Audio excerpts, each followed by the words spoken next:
You're listening to From Israelite to Jew with Michael Sadlow, Episode 9, Hellenism Arrives. Writing in the late 1st century of the Common Era, the Jewish historian Josephus, in his 20-book History of the Jews from the creation of the world to the present, tells a story about the arrival of Alexander the Great. Alexander was making his way down the coast of what we call today Israel, seeking to conquer Egypt. Having conquered Gaza with the help of the Samaritan Sanballat, though, Alexander turned his attention to Jerusalem. It was an ominous sign. The story strongly implies that Alexander, advised by Sanballat, who had, however, died during the siege of Gaza, meant to conquer the city. The high priest Jaddua was duly frightened, and he came up with a plan to confront Alexander and his juggernaut. As Alexander approached, the people of Jerusalem threw open their gates and came out to meet him, the priests dressed in their ceremonial robes. To the surprise of all around him, Alexander paid homage to the Jewish high priest. He later told his companions that he had seen the high priest earlier in a dream, in which the high priest told him that dominion over the Persians was his.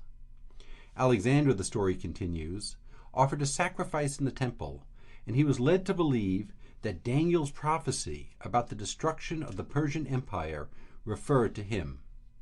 Then, before leaving, Alexander confirmed the rights of the Jews to live according to their laws in Jerusalem and abroad, to pay no tribute on the 7th year, and then he enrolled a number of them in his army, with the promise that they could continue to follow their own customs.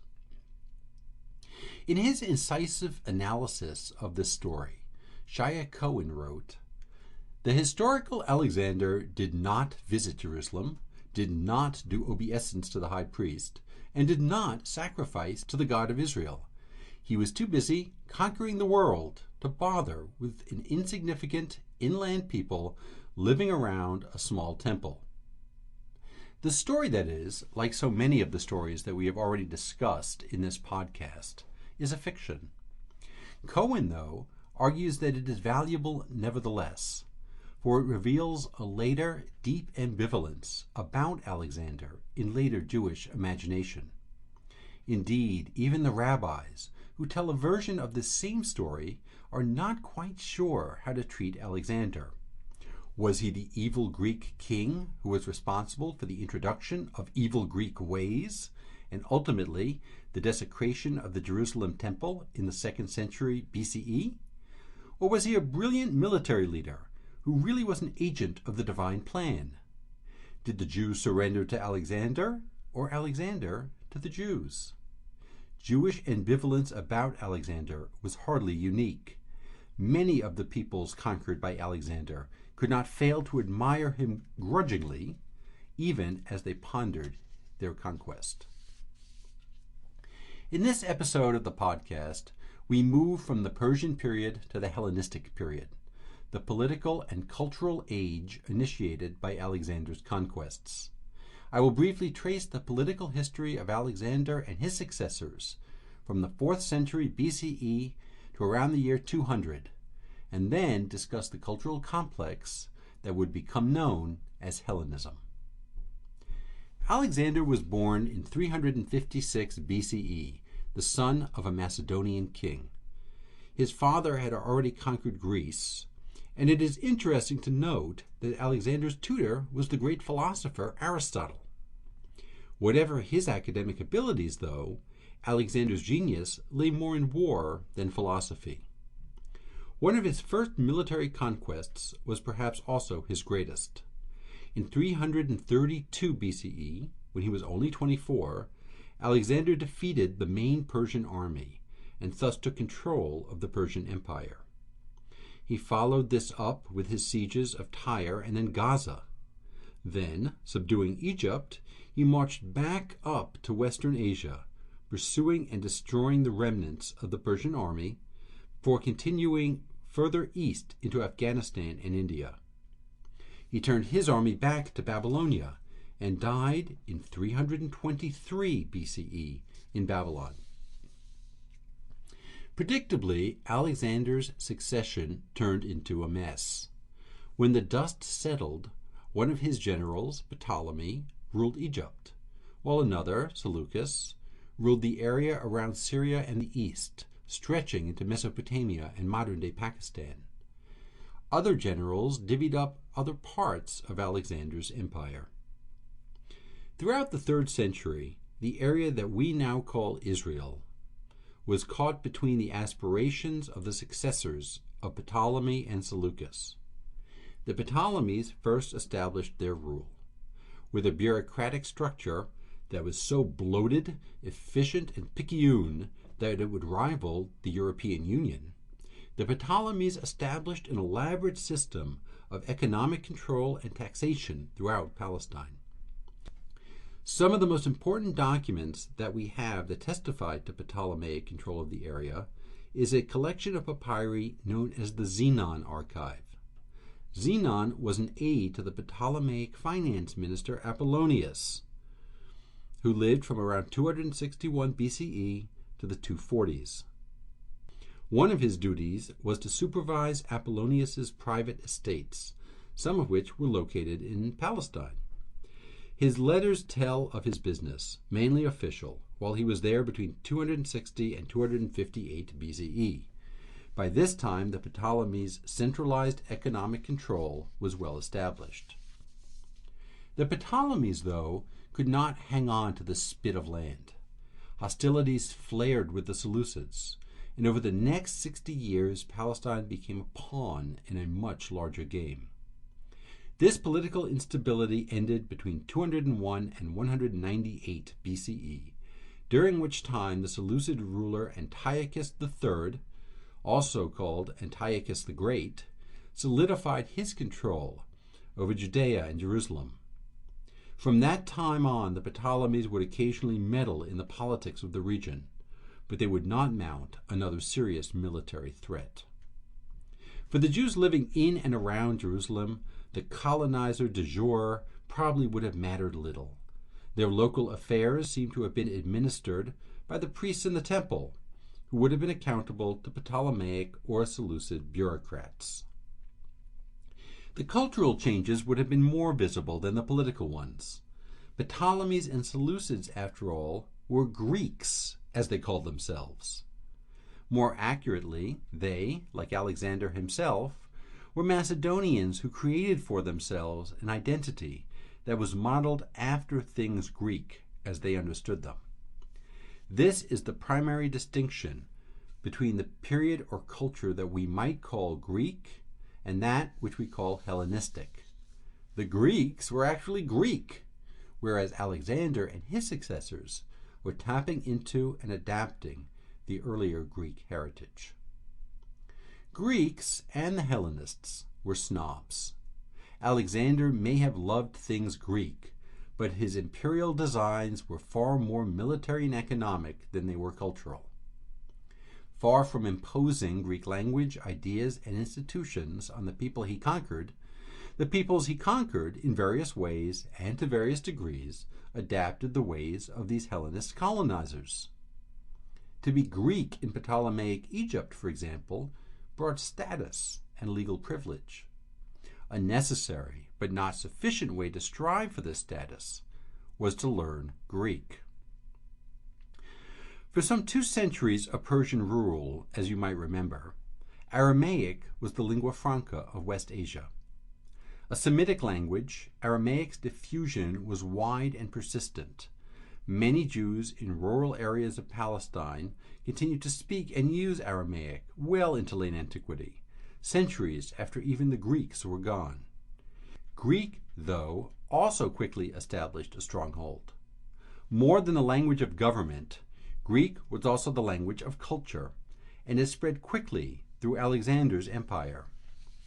In Palestine, one begins to see the increasing use of Greek in inscriptions, especially in larger cities and the coastal region.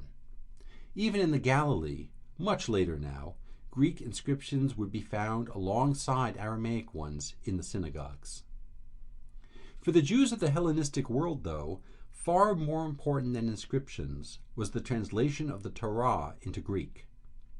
Later sources, especially the letter of Aristeas, which was probably written in the 1st century BCE, contain fanciful accounts of this translation.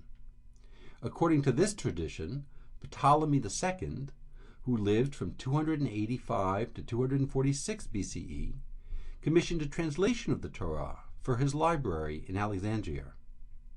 He sent to the Jerusalem priests, who supplied him with 72 learned scholars. Each did his translation separately, only to discover that their translations into Greek were identical.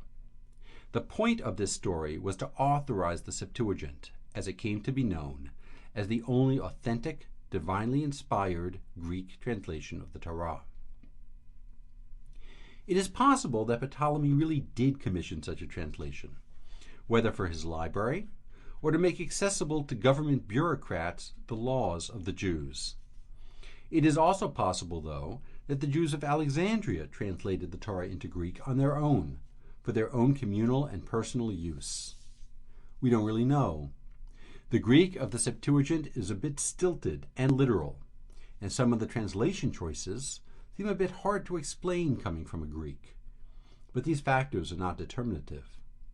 It is likely, though, that the dating is more or less accurate.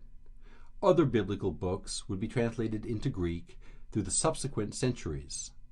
But the Greek version of the Torah was probably accessible already in the 3rd century BCE. The translation of the Torah into Greek enabled all kinds of Jewish cultural production, of which only a fraction survives. I will discuss some of this literature in later episodes, as much of it seems to be produced between the 2nd century BCE and the 1st century CE. During that time, Jews produced chronographies, histories, philosophies, oracles, and even tragedies in Greek, based on the Septuagint version of the Bible. The Septuagint was commonly used in synagogues throughout antiquity, and it was the version that Paul used in the 1st century CE, and which became the official version of some Orthodox Christian movements. It is important to note that many of the genres of literature that I have just mentioned, chronography, history, philosophy, tragedy, are themselves Greek. The Bible contains some chronography and history, but not in the Greek way, and the mastery of the Greek language led to new modes of Jewish writing, and then, by extension, exposure to new ideas.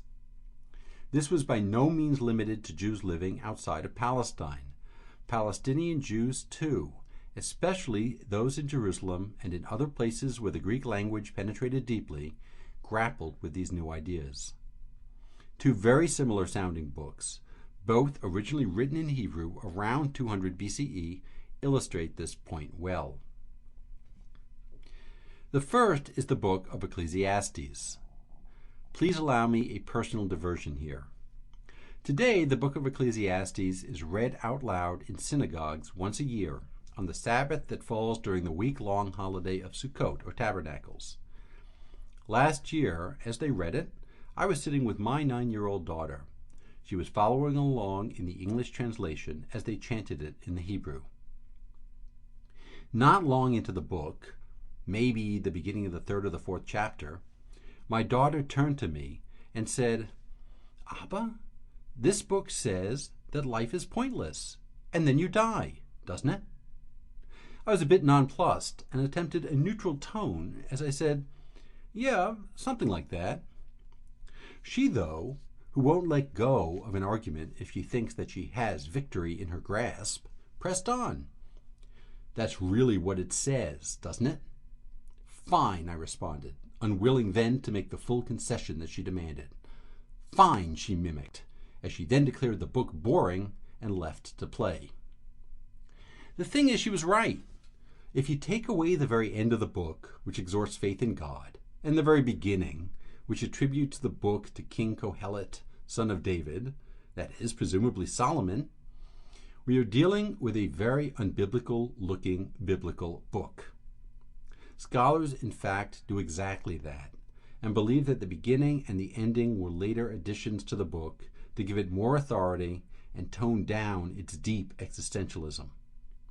Ancient interpreters of the book, who take the book as it stands, offer a range of interpretations to account for the book's bleakness. According to one, Solomon wrote it in his old age. The book's existentialism and emphasis on the futility of life, though, seem to tie it more closely to Greek philosophical ideas, perhaps Epicureanism, than it does to biblical wisdom literature. The rabbis, recognizing the problems in the book, demonstrate some ambivalence about it. In any case, the book appears to demonstrate that educated Jews writing in Hebrew in Palestine were familiar with at least the rudiments of Greek ideas and were comfortable expressing them. The second book I want to mention here further highlights the peculiarity of Ecclesiastes, and that is the book of Ecclesiasticus, or Ben Sira. In its Greek translation, Ecclesiasticus entered the Apocrypha, the collection of originally Jewish books that are now part of the Catholic Bible. The original Hebrew version of Ben Sira was found not that long ago in a manuscript that dates to the Middle Ages. Ben Sira, it seems, only just missed being included in the Tanakh. The rabbis quote it as authoritative a few times, and it was clearly being copied and read by some into the Middle Ages. It is, though, also far more pious, if I can use that term, than Ecclesiastes, the biblical book. Ben Sira really believed in God, and his style more fluidly combines biblical wisdom with Greek forms and ideas. It thus shows how a pious Jerusalem Jew could comfortably fit within the wider Hellenistic world in which he now found himself. The last chapters of Ben Sira glorify the history of Israel and the current high priest in a largely Hellenistic form. It is not clear why Ecclesiastes ultimately made it into the Tanakh and Ecclesiasticus didn't. Perhaps it was because Ecclesiasticus referred clearly to people and events that the later shapers of the canon believed to be in some way post-biblical.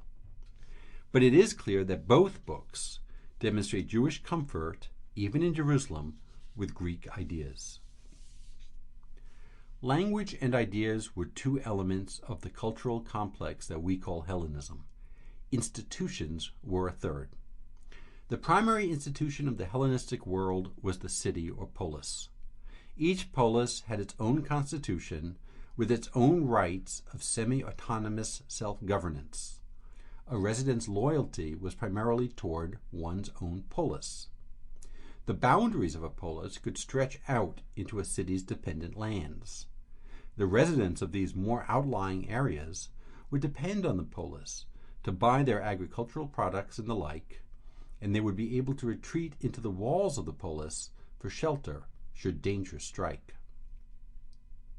Within the larger Hellenistic kingdoms, such as those of the Ptolemies and the Seleucids, the granting of the status of a polis to a city was a privilege, not a right. Cities by and large desired and vied for this status. Moreover, once a city became a polis, not all of its residents were enrolled as its citizens, and thus given the right to participate in governance of the city and at times a reduced tax burden. Each city had somewhat different rules. The fact that Alexandria denied citizenship to its Egyptian residents, for example, but granted to the Jews rights that, if not quite equivalent to citizenship, were at least somewhat close, led at a later time to tensions and riots between these two populations. Citizenship in a polis was most often limited to adult men who were educated in the gymnasium. This important institution, the gymnasium, in turn often would accept only those who were born of citizens. The Hellenistic gymnasium integrated the teaching of academics, sports, and warfare. For the earlier Greeks in Athens, this latter training in war was perhaps most important. There, the point was to train citizen warriors. By the Hellenistic period, though, which saw the rise of professional armies, the gymnasium de-emphasized this aspect. The gymnasium was as much a site of acculturation as it was of anything else, a place where boys would learn Greek and the various skills and manners that would be expected of them as citizens of the polis. At some point, it seems, they would be enrolled on a written list exactly as citizens of the polis. Gymnasium comes from the Greek root meaning naked and referred to the peculiar custom of Greek men to exercise in the nude. The Jews certainly found this odd, but so too did the Romans, and we can assume many others. For most Jews, far more problematic would have been the religious rites and sacrifices that were part of the normal routine of life in the gymnasium. Most Jews would have been unwilling to offer sacrifices to Greek gods. This, in turn, would have made them less welcome in the gymnasium, if it would even think to accept them in the first place. That, in turn, would limit their ability to become citizens of the polis. This basic tension would create not a few problems for Jews throughout the Hellenistic and even Roman periods. If the gymnasium was the basic political institution of the Hellenistic polis, the theater was the principal cultural and civic one. The polis's theater would host shows and assemblies and would be the central gathering place of the polis. Frequently, the shows involved dramatic productions, drawn again from ancient Greek models. Although actors were generally looked down upon in the Hellenistic world, the dramas that they facilitated were clearly central to the cultural identity of their audiences. By the early 3rd century, these three elements, language, ideas, and institutions, began to reach a recognizable and distinctive form throughout Alexander's empire. A resident of Alexandria, for example, who found himself in a polis in Seleucid Asia Minor or Mesopotamia, would most likely have a language in common with at least the other citizens, be able to converse about topics of shared interest and assumptions, and recognize the major buildings of the gymnasium and theater and easily identify their function. In many other matters, of course, there would be large cultural divides, but there is enough similarity and overlap here to label this as a single cultural phenomenon, Hellenism. And yet, curiously, the citizens of these Hellenistic cities do not do this. They had no term to denote this cultural unity. They were above all simply citizens of their own polis. Secondarily, they would have identified with the kingdom to whom the polis was subordinate. And perhaps last, they were simply Greek. They might have felt a weak bond with other self-designated Greeks from another polis, but they did not have a name for the general similarities that would have made them all Greek. Ultimately, it was the Jewish author of 2nd Maccabees, a book now also in the Apocrypha, to which we will return in a later episode, who coined this cultural complex Hellenism and contrasted it with its antithesis, Judaism. This Jew, who lived in the 2nd century BCE, wrote in Greek, and yet, we assume, must have had a marginal status as a Jew within his own polis. On the one hand, it took an outsider to see what the insiders could not, and there were fundamental similarities that linked the Greek citizens of their various cities. On the other hand, the designation is clearly tendentious. The author might have seen features that allowed him to more or less accurately identify a cultural complex, but the author's point in doing so is primarily to advance a historical model of a clash of civilizations, through which Judaism becomes the anti-Hellenism. Again, in a later episode, I will examine in more detail this claim that Judaism and Hellenism are intractably opposed. Clearly, the relationship between Judaism and Hellenism, or, as I would prefer to frame it, the ways in which Jews learned and used the Greek language, expressed themselves in Greek terms, and joined, participated in, or critiqued the institutions of the polis, was more complex. While this complexity will be a theme in coming episodes, I want to emphasize now that Jews could not and did not simply reject Hellenism. They could isolate themselves, but even at the most isolated of Jewish enclaves for which we have evidence, the community at Qumran, there were shreds of Greek papyri. The vast majority of Jews, though, did not isolate themselves. Jews within a polis might, of course, be critical of what they saw around them, or simply resentful, but we should probably see this as a criticism that is embedded in any culture. Imagine, for example, a group of left-wing Jews in Manhattan's Upper West Side decrying crass American culture. Culture is not a for or against affair. Critique is part of the complex as well. As the books of Ecclesiastes and Ecclesiasticus illustrate, Jews in Palestine during the early Hellenistic period created some compositions in Hebrew.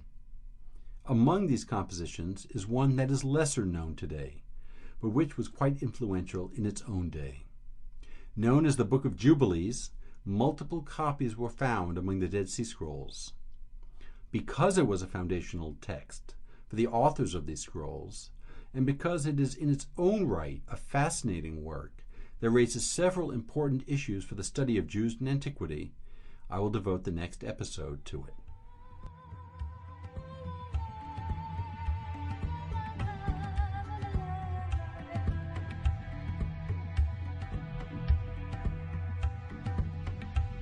You have been listening to the podcast From Israelite to Jew with Michael Sadlow.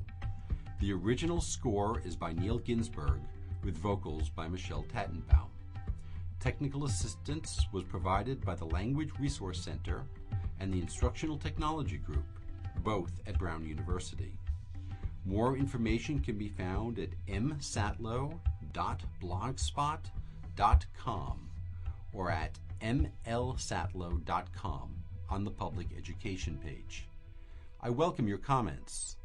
Thank you for listening.